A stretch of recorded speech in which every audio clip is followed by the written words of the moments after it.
What is going on, everybody? Welcome to the show. I'm your host, Big T, right here with all of you guys today, and this is episode number 506 of the Beyond the Ring with Big T Elite Wrestling Podcast here for today, Friday, April 7th, 2023, and we have your AEW Battle of the Belt 6 review and results show for today, Friday, April 7th, 2023. So we'll talk about the whole show and everything that happened on Battle of the Belt 6. We'll hit the introductions and get everything going here, get this party started in just a little bit. So kick back, relax, and your AEW Battle of the Belt 6 review and results show will be coming your way next. Don't go away, because I will be right back.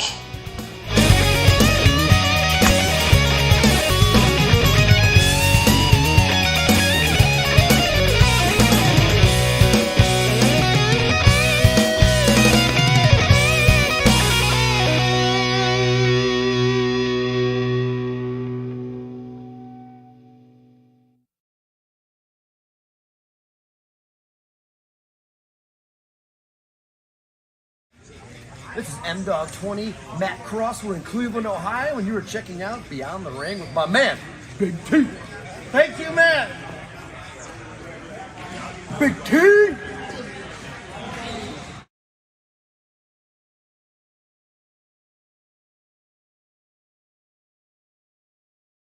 Hello, this is EC3 of TNA Wrestling, and you are so very fortunate because you are watching Beyond the Ring with Big T. This is the bad boy Joey Janela, and you're watching Beyond the Ring with Big T.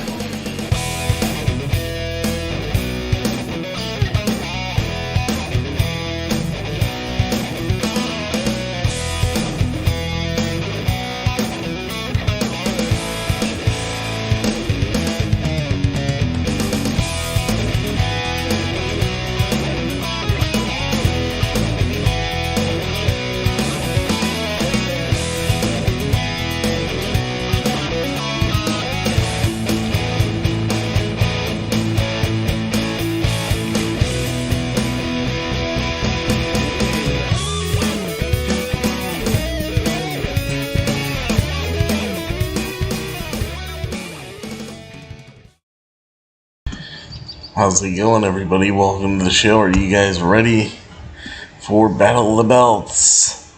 We'll talk about it. Alright, so we're finally here for Battle of the Belt 6. And I remember that I informed you guys that this could be a possibility to where, we'd be looking at Wednesday before Dynamite to do Battle of the Belts, which is what happened. So, yeah, that's what we got. Welcome, everybody, to episode number 506 of the Beyond the Ring with Big T Elite Wrestling Podcast here for today, Friday, April 7th, 2023. And this is your AEW Battle of the Belts 6 reviewing results for today, Friday, April 7th, 2023. I'm your host, Big T, right here with all of you today. And let's see.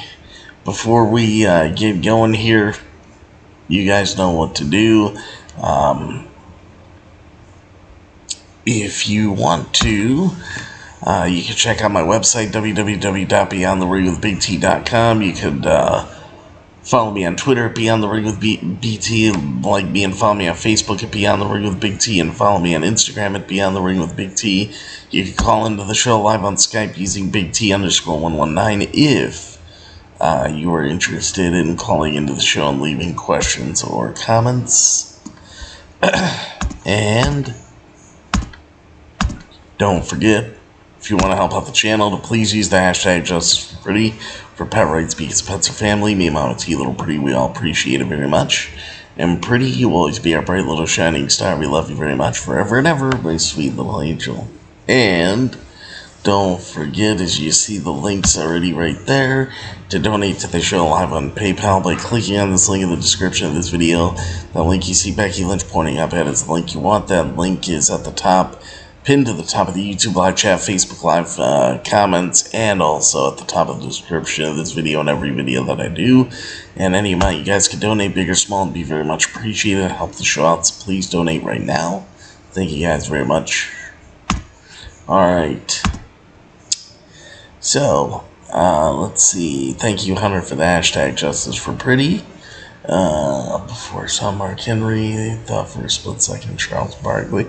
Yeah, Charles Barkley, yeah, because of the TNT logo for TNT basketball. Yeah, they kind of did look like the inside the NBA picture. That's how they made it look.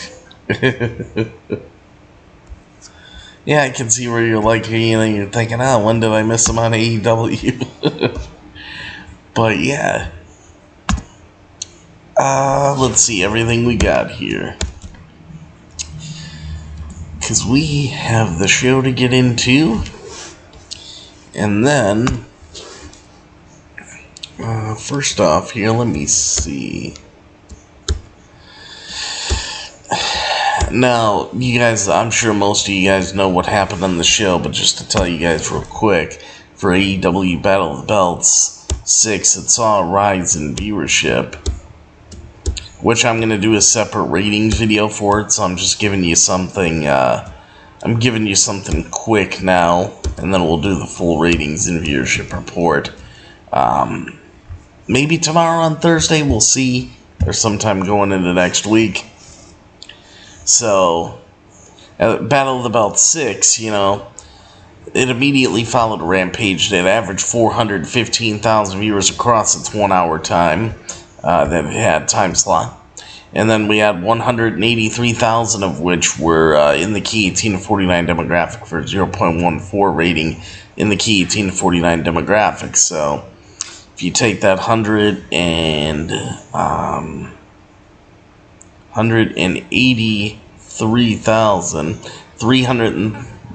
232,000 were from other demographics.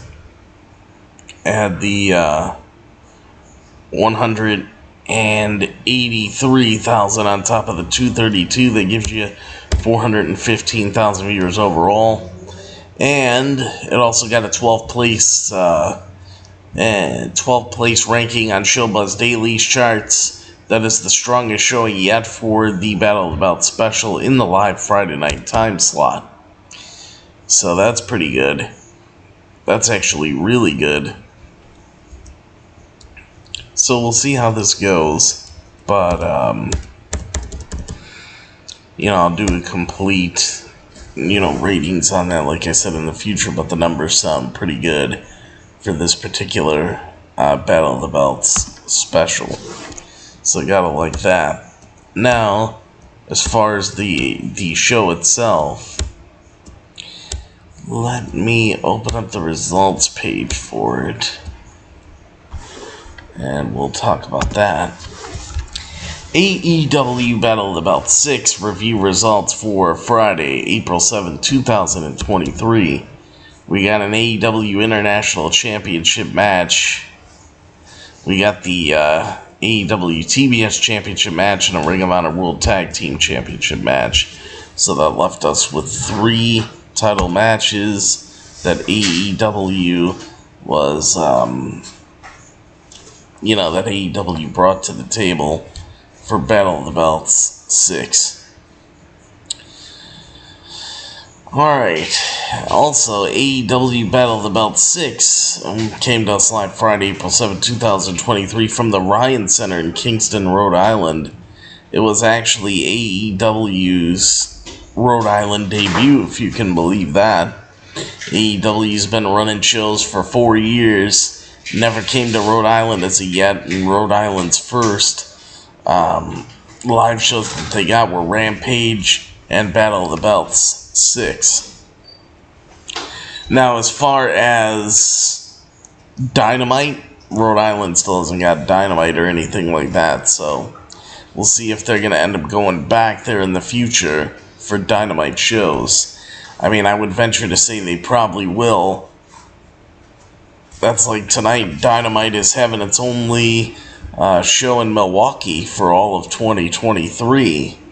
So, I'm sure that's going to be rocking tonight. Rhode Island and New England is the same region of Maine. Yeah, see, and they're only going there. That's the first time that they've been there. I don't know if they're going there at any other time this year, so maybe you could catch a show on her, or I don't know how far it is from you exactly, but this was their first show that they brought to Rhode Island for sure. So let's take a look. Just to give you guys a little preview of what AEW's got coming up on the show. AEW International Champion Orange Cassidy will be defending his title against Dralistico. Both men are coming off huge matches over the past couple of days, with Dralistico joining forces with fellow La Facción Ingobernale member Rush to defeat the Infantry on last night's Ring of Honor on Honor Club. While Orange Cassidy and longtime allies, the Best Friends, came up short against AEW World Trios champions, the House of Black, this past Wednesday on AEW Dynamite. Rising star Billy Starks looks to dethrone AEW TBS champion Jade Cargill tonight and put an end to her undefeated streak. Starks has made several appearances on AEW Dark and AEW Dark Elevation over the past few months, facing the likes of Toni Storm, Britt Baker, Emi Sakura, Red Velvet, and Yuka Sakazaki, while Jade Cargill has taken issue with Taya Valkyrie and her finishing maneuver over the past few weeks, as it closely resembles her own. So, that's another thing that we got. Now, the Lucha brothers are set to put their Ring of Honor World Tag Team Championships on the line against QT Marshall and Powerhouse Hobbs for the first time since defeating Top Flight, La Facción Ingobernale, the Kingdom, and Aussie Open to become the new Ring of Honor World Tag Team title holders in a Reach for the Sky ladder match at Supercard of Honor last Friday night, where they won the tag team titles. Now, as you know, Rampage was live. Of course, Battle of the Belts was also live. So, that's a big thing when you have live shows like this. Because when they're taped, I mean, let's be honest, when they're taped, they don't feel right. And it goes for WWE as well. It doesn't matter, who does tape shows, what company it is. You do tape shows, it just, no. It doesn't feel right at all. I have a little bit of news that, let's see, I have a little bit of news going in, to AEW tonight, and since this is going to be a shorter show, I'm going to spend time on this here rather than spend time on it later tonight, because it's going to be hectic later tonight with Dynamite. So I'm just going to I'm going to go with it right now because there's some news that broke on CM Punk. So I'm looking for that right now as we speak. See, when they tape episodes, you can tell which commentary is live and which is taped because of the audio. Plus, it's harder to hear the crowd when it's taped. Absolutely. Absolutely. Whenever a show is taped, they doctor things up like crazy. They do. And that's one thing I don't like about tape shows, or why when any company does tape shows, because they doctor it up like crazy. So this all starts here. Dax Harwood lobbies AEW to bring back CM Punk for massive All-In match. Last week, AEW announced that the company will make their United Kingdom debut with All-In London at Wembley Stadium in August. Since then, fans and talent alike have been fantasy booking the match card for what could be their biggest event yet. During the latest episodes of FTR with Dax Harwood continued to pitch his personal dream match for the main event and explained his reasoning. Dax says, "I think if we want 40,000 or 50,000 tickets, the match we want to put on, the match that everyone wants to see as far as AEW goes, and I think it is CM Punk and FTR versus the Young Bucks and Kenny Omega," Harwood says. That is what I think. He explained that the feuds could then separate it all out the following week, and reflected on how Tully Blanchard always said, the best way to boost business is to pit the best against the best. The current AEW World Tag Team Champion Dax Harwood added that outside the likes of Roman Reigns, Brock Lesnar, Logan Paul, and Cody Rhodes, he believes the biggest name in professional wrestling is CM Punk, especially in AEW. So in order for AEW to be taken to the next level and make more money, he recommends that AEW should book their biggest star on All In.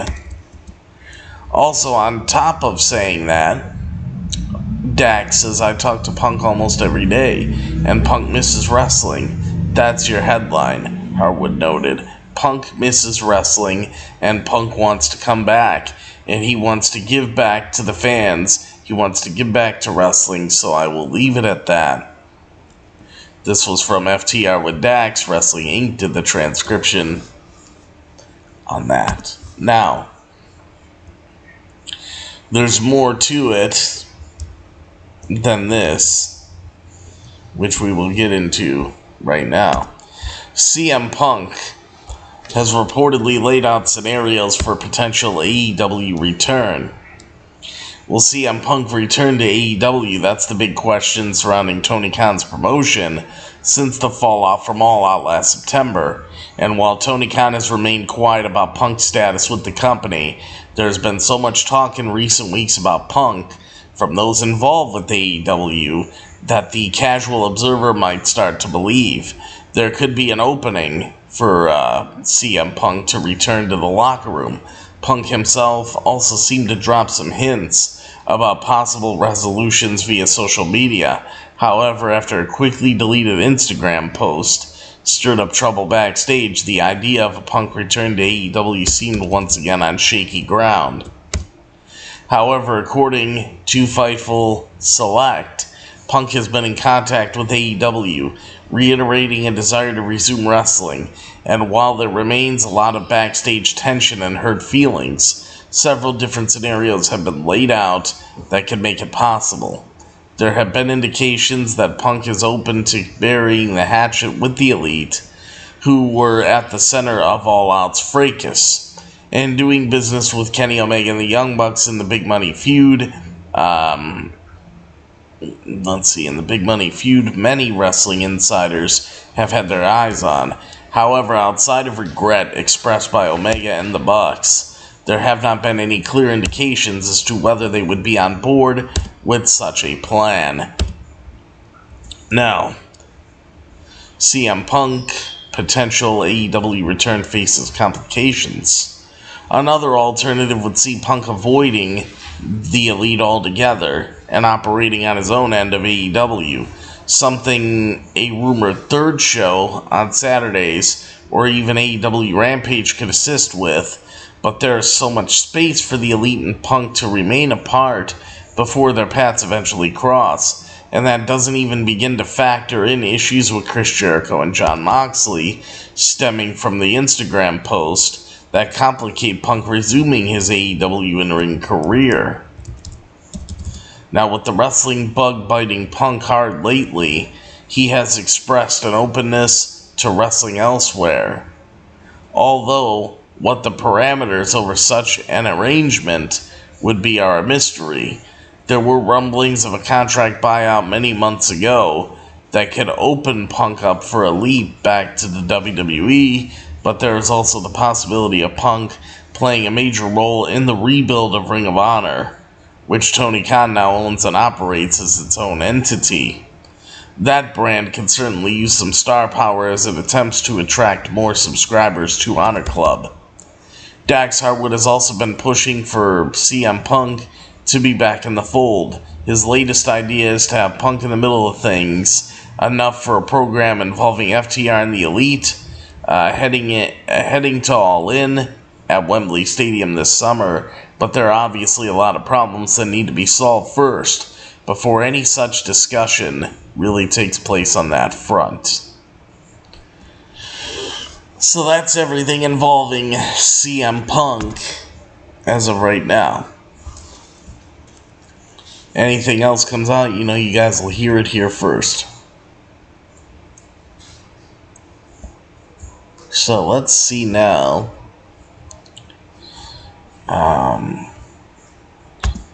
Since AEW is going to Milwaukee tonight.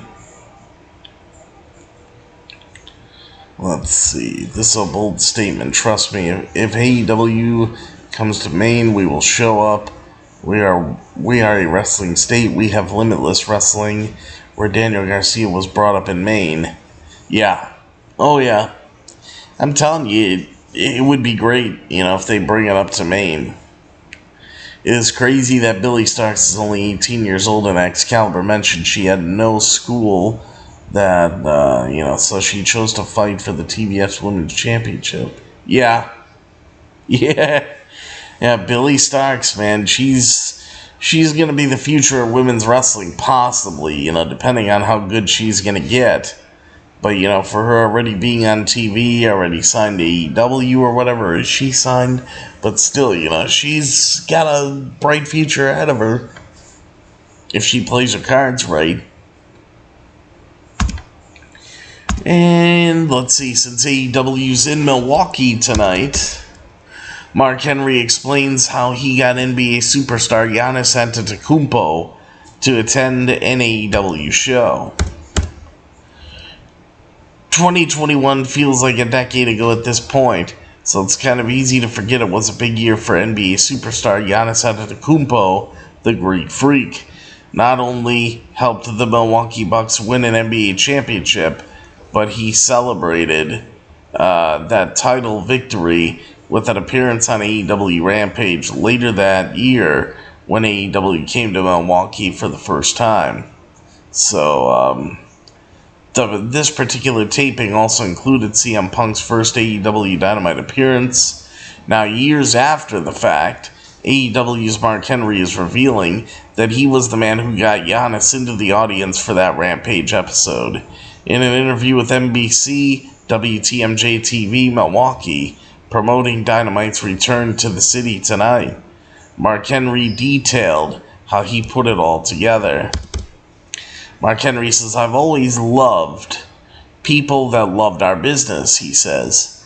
"I saw him wrestling in the locker room, wrestling in the hallway, so I reached out to the Bucks organization and I said, listen, we know that a bunch of y'all guys are wrestling fans. If they are around town, we want to extend the courtesy for them to come." And Giannis was like, hell yeah, let's do it. While Giannis's appearance on Rampage wasn't a long one, it was memorable, with AEW owner Tony Khan presenting Giannis with a replica AEW World Heavyweight Championship belt prior to Giannis, hitting ringside. Giannis proceeded to then enthusiastically watch the Lucha Brothers defeat Jurassic Express in the opening match before heading backstage to take photos with several major AEW stars. So I thought that was a fun, little story there. And yeah, now we will get into the show itself. That is just a little bit of the news going around that I don't have to cover now tonight during Dynamite, now that I got it out of the way in, Battle of the Belts here. So let's take a look and see how this show went. So the show was live from the Ryan Center in Kingston, Rhode Island. Good old JR Jim Ross, Tony Schiavone, and Excalibur greet audiences at home as Orange Cassidy and the best friend Chuck Taylor Trent Beretta, they head to the ring. And La Facción Ingobernable as follows. Dralistico, Roosh, all those guys, Preston Vance. So we got a match for the AEW International Championship. Orange Cassidy defending his AEW International Championship against Dralistico. So, the bell rings and Dralistico delivers a chop. He follows it up with a step-up Hurricane Rana that sends Orange Cassidy to the outside.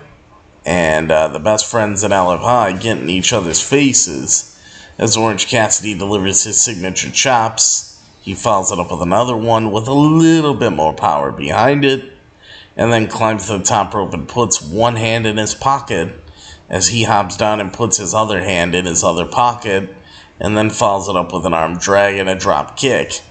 Dralistico rolls to the outside for a breather, and LFI and the best friends, they begin brawling with one another.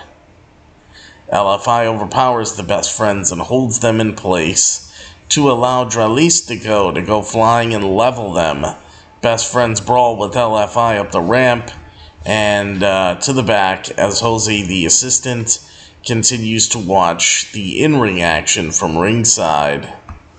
So now we go to commercial. We come back from the commercial break. Orange Cassidy ascends to the top rope and goes flying as he then delivers a Michinoku driver and a DDT.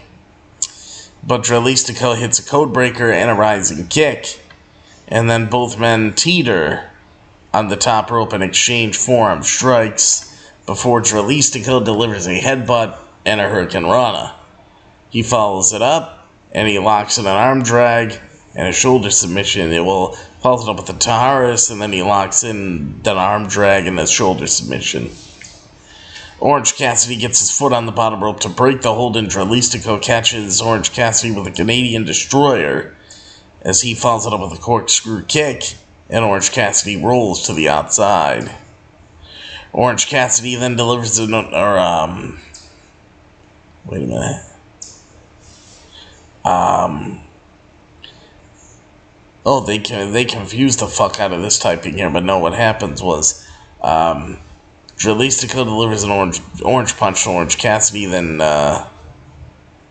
Orange Cassidy delivers an orange punch of his own, which is his move back to Dralistico for, the 1, 2, 3 and the pin and the win.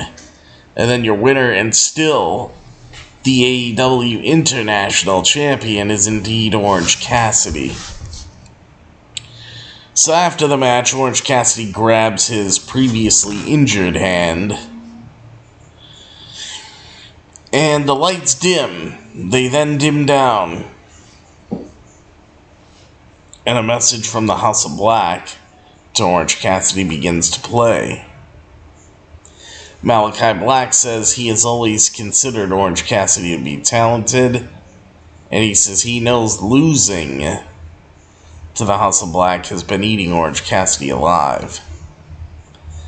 Buddy Matthews then says they were gracious enough to put their AEW World Trios titles on the line. And Buddy Matthews says now it is about time that Orange Cassidy does the same. meaning put his AEW International Championship on the line, I guess, against a member of the House of Black. So, probably Buddy Matthews, you know. Well, as we know tonight, yeah, it is Buddy Matthews, but that's where we're at. That'd be a good one, Hunter, with you being 18 and you get into wrestling and you go after MJF. That'd be funny. That would be funny. But let's take a look here. So yeah, I mean, the match with Orange Cassidy and Dralistico was a good one. You know, it was entertaining. These two guys had a good back and forth. They had a good match altogether. I mean, everything about it was good. You know, there was no issues with it whatsoever. At all. Orange Cassidy's been a very much a fighting AEW International Champion. You know, he's always defending the title, you know, always doing something with it. So at least he's trying to bring prestige to the championship. That's a plus. Because that doesn't happen all the time. Yeah, that doesn't happen all the time at all. So that, you know, that's a good thing. That, you know, he's defending that championship on a regular, consistent basis. Now, he's going to be defending the title tonight on Dynamite again, you know, against Buddy Matthews. So, you know, the constant defenses of the Atlantic Championship are still coming when it comes to Orange Cassidy. So we'll see how it all goes. Let's continue on.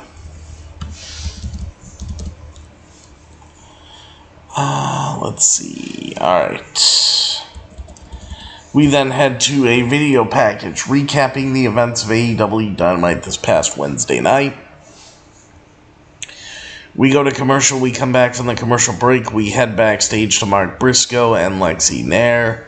Lexi Nair asked Mark Briscoe how he's holding up after his match with Samoa Joe at Supercard of Honor, and Briscoe says he's not going anywhere. Briscoe says the Lucha Brothers will get the job done before Jay Lethal walks in, and Jay Lethal asks Mark Briscoe how long he's known him. And he says everyone loves him. He asks why, you know, they aren't working together since they've known each other for 20 years. And Briscoe says he's not sure. And he shakes Lethal's hand before Jeff Jarrett, Sanjay Dutt, and Satnam Singh walk in and laugh. So, looks like Jay Lethal just, you know, what happened here? Like, is Jay Lethal joining up with Mark Briscoe and leaving Jeff Jarrett, Sanjay Dutt, and Satnam Singh? Or is this all a setup and Jay Lethal staying with those guys and just going against Mark Briscoe? I don't know. I really don't know what they're doing here, but we'll see what happens. You know, we will see what happens. It's interesting, though. Let's see, you would mark out if you were watching AEW Dynamite in 2024, and Excalibur said, Tony Khan just made a big announcement next week on Dynamite in Massachusetts. It will be AEW World Champion MJF against the 19-year-old sensation Hunter Tracy. Hey, that would be fun. And it'd make for a damn good match, too. You better start your wrestling training now, Hunter. Get in that ring and go to wrestling school. Since you just turned 18, get yourself ready. Get yourself ready to get in the ring. Alright. Women's action. Because now we got the women's match. That's a match for the AEW TBS Championship here. We got the current undefeated, undisputed AEW TBS champion Jade Cargill defending her AEW TBS championship against 18-year-old wrestling sensation Billy Starks in a match for the AEW TBS championship. So, I was like, this is going to be interesting. I mean, we know Jade Cargill's going to win and remain undefeated, of course. You know, I didn't see it going any other way than that. But I think this made Jade 55-0 now. 55 or 56-0. I'm thinking 55, but, you know, don't 100% quote me on it, but I think she's 55-0 now.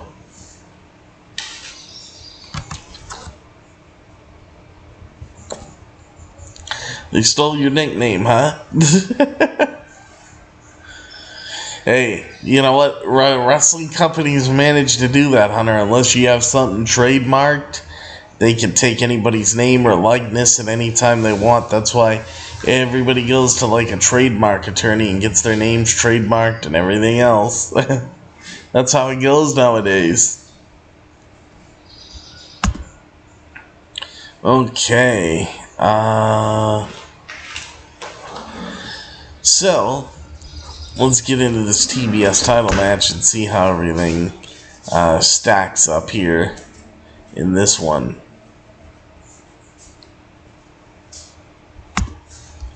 Carlitos, hey, what's up? How's it going? Getting caught up on Friday's work before tonight's show comes on. Ah, there you go. You just trademarked yourself, Hunter. There you go. That's what you need to do. Now your name's protected. Alright. TBS Championship. The bell rings and Billy Stark slaps Jade Cargill as Cargill responds with a chop and a backbreaker and then follows it up with a fallaway slam. Starks looks to roll up Cargill, but Cargill prevents her from doing so and tosses her right out of the ring. So at this point, go to commercial, come back from the commercial break. Cargill sends Starks crashing into the mat as Cargill sets up for the Jaded, but Starks escapes with a Hurricane Run and follows it up with a big boot that sends Cargill to the outside as she delivers a drop kick to the back of her head. But Cargill fires back with a back elbow and tosses Starks back into the ring. Starks delivers a kick, but Cargill whips her into the corner as she charges at her. But Starks ducks out of the way. Cargill collides with the ring post. Starks charges at her, but Starks ducks out of the way. Oh, Cargill collides with the ring post. They had that twice in there. Alright, so Starks delivers a flatliner and then ascends to the top. And then looks for the senton bomb. But Cargill gets on her knees and sets up for the Jaded. But Starks escapes. Cargill then delivers a pump kick and then finally hits the Jaded to Starks for the 1-2-3 in the pin and the win. Your winner and still the undefeated, undisputed AEW TBS champion is Jade Cargill. Jade Cargill. And now, as Jade Cargill celebrates hitting 55-0, 55 wins, no losses. 55 wins and no losses. Taya Valkyrie's music hits. She heads down to the ring. Jade Cargill meets Taya Valkyrie, and Taya Valkyrie attacks her as she gets in the ring and sets up for the Road to Valhalla, which is the Jaded. You know, it's the exact same move, but named differently. But Jade Cargill escapes and retreats alongside Layla Gray and Smart Mark Sterling. So we'll have to see what's going to happen with Taya Valkyrie and Jade Cargill, but I have a feeling that is probably going to be coming our way at Double or Nothing. I think that's going to be the TBS title match that they're going to be going for in this one. It just seems like that's what they're going for, and they're going to do it. Now, as far as where they go from there after that, I don't know, because they could have Taya Valkyrie win the title. I don't want to see it happen, to be honest with you. I don't. I'm not a Taya Valkyrie fan. I would rather see Jade Cargill keep that title until you get Chris Statlander to come on back. Then once Chris Statlander comes back from injury, you know, then you're good to go.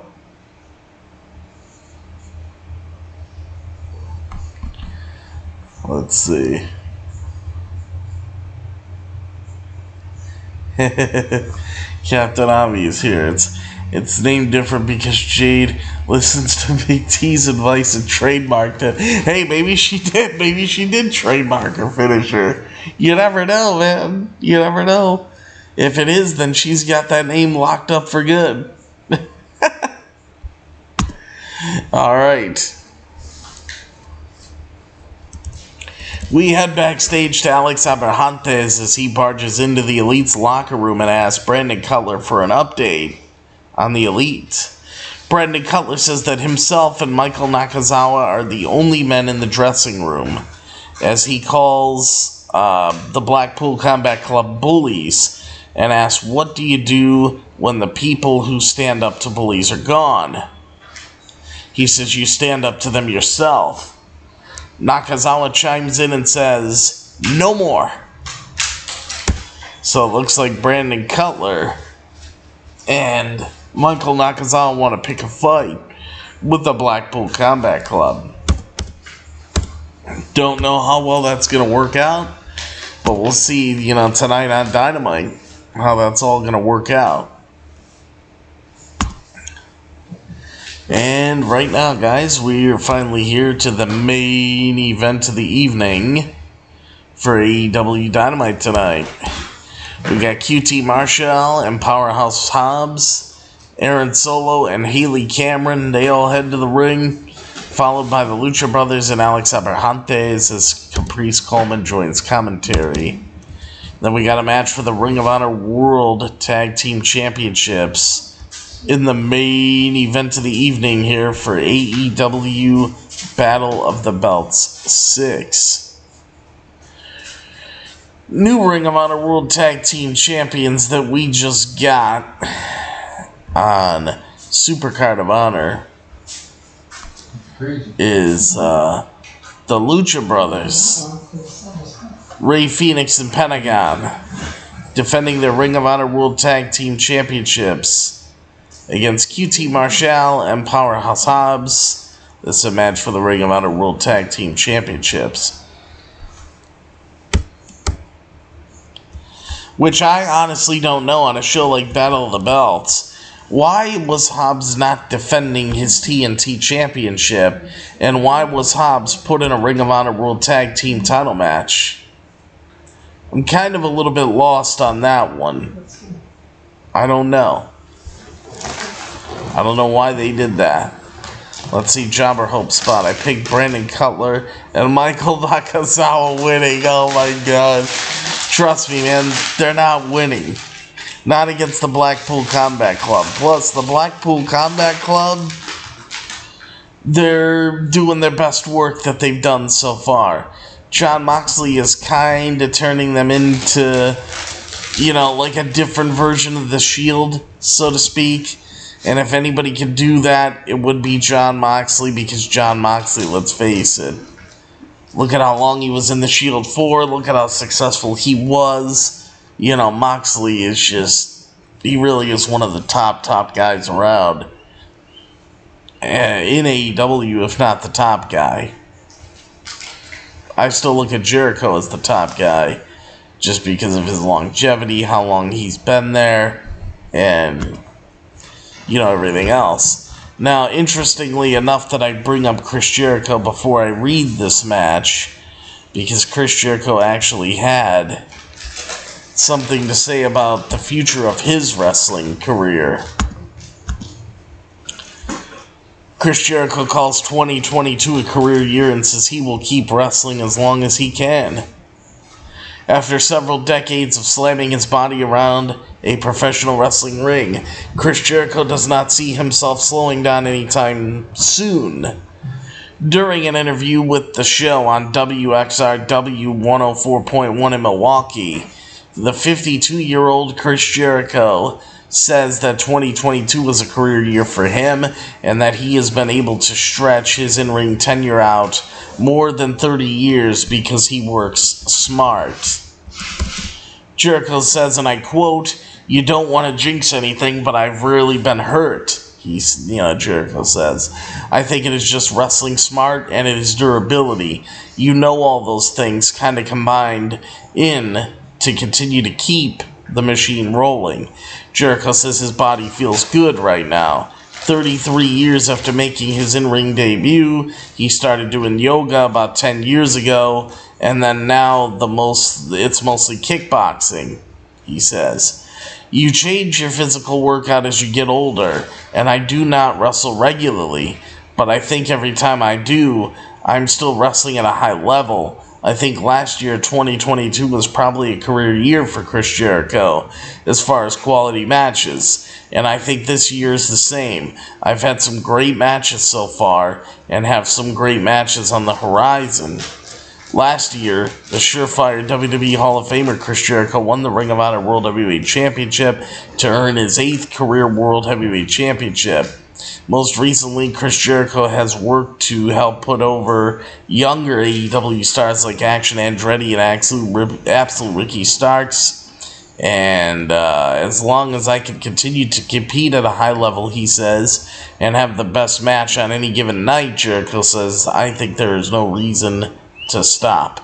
So, looks like Chris Jericho's going to keep on going. That would be the best thing he can do. Let's see. What is up? Yes. Rocky Carlitos is Papa Linus. Yes.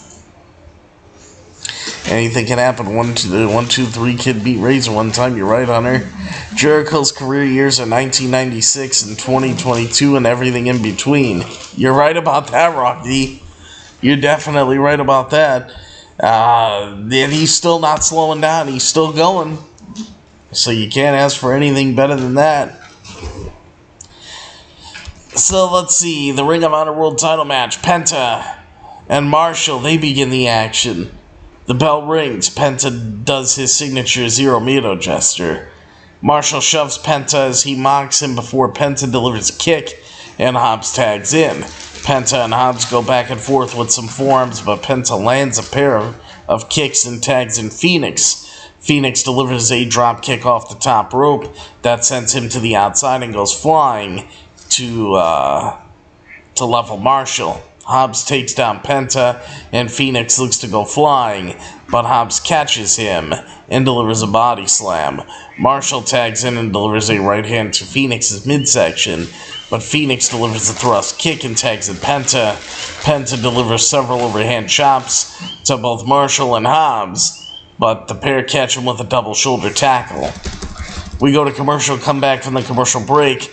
Penta delivers an enziguri as he looks to tag in Phoenix, but Marshall pulls Phoenix off the apron as Hobbs whips Penta into the corner and delivers a splash before Marshall tags in and delivers a powerbomb. Penta fires back with a sling blade and tags at Phoenix. Phoenix hits an overhand chop and a spinning kick before the Lucha Brothers double team on Marshall. Penta tags in and delivers a crossbody off the top and then hits a DDT. Phoenix follows it up with a splash, and Penta goes for a pin, but Hobbs breaks the fall. Penta delivers a thrust kick, but Marshall catches him with an enziguri. Phoenix levels Marshall with the super kick, and Hobbs runs right over him. Marshall hits Penta with a diamond cutter, paying homage to DDP, Diamond Dallas Page. Before Phoenix levels him, Hobbs then tags in and delivers a forearm. As Penta responds with a chop, both men go back and forth. Penta sends Hobbs into the top rope and delivers an enziguri to the back of his head, and then tags in Rey Fenix. Phoenix delivers a splash off of Penta's shoulders. Marshall looks to help out Hobbs, but Penta takes him out. Phoenix goes for a pin, but Hobbs kicks out. The Lucha Brothers then deliver a double super kick, but Hobbs knocks them down and tags in Marshall. Phoenix ascends to the top, but Aaron Solo hops up on the ring apron. Alex Abrahantes gets in his face before Harley Cameron delivers a low blow to him. Solo then sprays something in Phoenix's eyes, allowing Marshall to roll him up, but Phoenix kicks out, and Marshall sets up for a move. But Phoenix counters into a Hurricane Rana and rolls up Marshall for the 1-2-3 and the pin and the win. Your winners and still the Ring of Honor World Tag Team Champions are indeed the Lucha Brothers, Pentagon and Rey Fenix. So, that is what we have right there. And then for those of you that might be fans of Sky Blue, there's some news here. It's a big update on Sky Blue's status with AEW. Another performer can officially call themselves All Elite. Friday night, AEW President Tony Khan made Sky Blue's status official. Tony Khan says some great news for Easter weekend. One of AEW's rising homegrown stars, Sky Blue, is officially All Elite. Tony Khan tweeted, wishing everyone the best on Good Friday. Don't miss a great night of wrestling tonight, live on TNT, starting at 10 p.m. Eastern Standard Time and 9 p.m. Central Time. After Furious 7, hashtag AEW Rampage, hashtag Battle of the Belts, and, let's see, Sky Blue herself later reacted to the news on her own social media. Sky Blue says, haven't stopped tearing up. She tweeted, thank you, and I can't wait to make everyone proud. Sky Blue, who was just 23 years old, made her professional wrestling debut back in 2017, and she has spent a good chunk of time since working the independent circuit. In fact, she won championship gold in Chicago-style wrestling, global professional wrestling, Pro Wrestling 01 USA, and AEW. She had a handful of high-profile AEW matches since debuting for the promotion on April 7, 2021, losing to Britt Baker on an episode of Dark Elevation. That September, she made her Dark debut, losing that night to Red Velvet. 1 month later, she made her AEW Rampage debut against Jade Cargill, and yes, she lost that as well. And then finally, Sky Blue made her AEW Dynamite debut in January, losing this time to Serena Deeb. With that said, Sky Blue has been racking up singles victories on Dark and Dark Elevation, recently winning her last 8 singles matches on those respective shows. Additionally, she has played her part on the homegrown side of things in the storyline involving the Outcast, a stable that includes ex-WWE stars Ruby Soho, Toni Storm, and Saraya. In fact, despite coming out on the losing end of things each time, Sky Blue has taken on all 3 of Toni Storm, Ruby Soho, and Saraya on Dynamite in recent weeks. So there's all the news you need, and yeah, guys, that's what I got. So hope you enjoyed Battle of the Belts. I thought it was really good. I mean, they have these good matches, but they need higher profile people. That's the problem. But if you're looking from an in-ring standpoint and how entertaining it is, I mean, they're really putting on a great show. I just wish there was those bigger names to give it a big fight feel.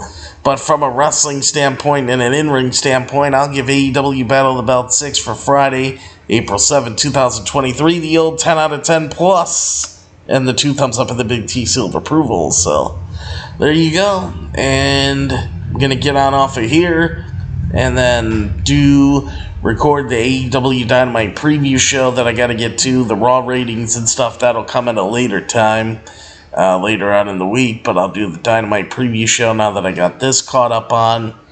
And we'll find out what's coming up on AEW Dynamite tonight. So, there you go, guys. I'll see all of you next time. Yes, there will be a next time for me right here on Beyond the Ring with Big T for your AEW Dynamite review results show later on tonight after AEW Dynamite sometime on YouTube Live and Facebook Live, so join me later. Don't forget us, we won't forget you, and of course, if you want the best, and yes, I do mean the absolute best for all of your professional wrestling needs, right here on the internet, right here on YouTube.com today. Always remember to think Beyond the Ring with Big T. And then, of course, everybody, thank you very much for watching and listening to episode number 506 of the Beyond the Ring with Big T Elite Wrestling Podcast here for today, Friday, April 7th, 2023. And thank you, AEW and Tony Khan, for a great show. Like always, we'll see what Dynamite has in store later tonight. So enjoy that, but I hope you enjoyed this. And then, of course, everybody, thank you very much for watching AEW Battle of the Belts 6. For Friday, April 7, 2023, the review results. And, of course, everybody, as always remember and never, ever forget that I'm your host, Big T. I will see all of you at the matches, and I'll see all of you for AEW Dynamite review results later on tonight. So, take care, everybody. I love you all, and I will see you guys later. So take care. I love you all, and good night, everybody.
This is M-Dog 20, Matt Cross. We're in Cleveland, Ohio, and you were checking out Beyond the Ring with my man, Big T.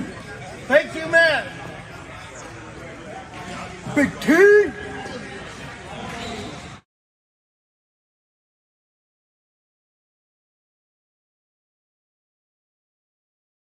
Hello, this is EC3 of TNA Wrestling, and you are so very fortunate because you are watching Beyond the Ring with Big T. This is the bad boy Joey Janela, and you're watching Beyond the Ring with Dave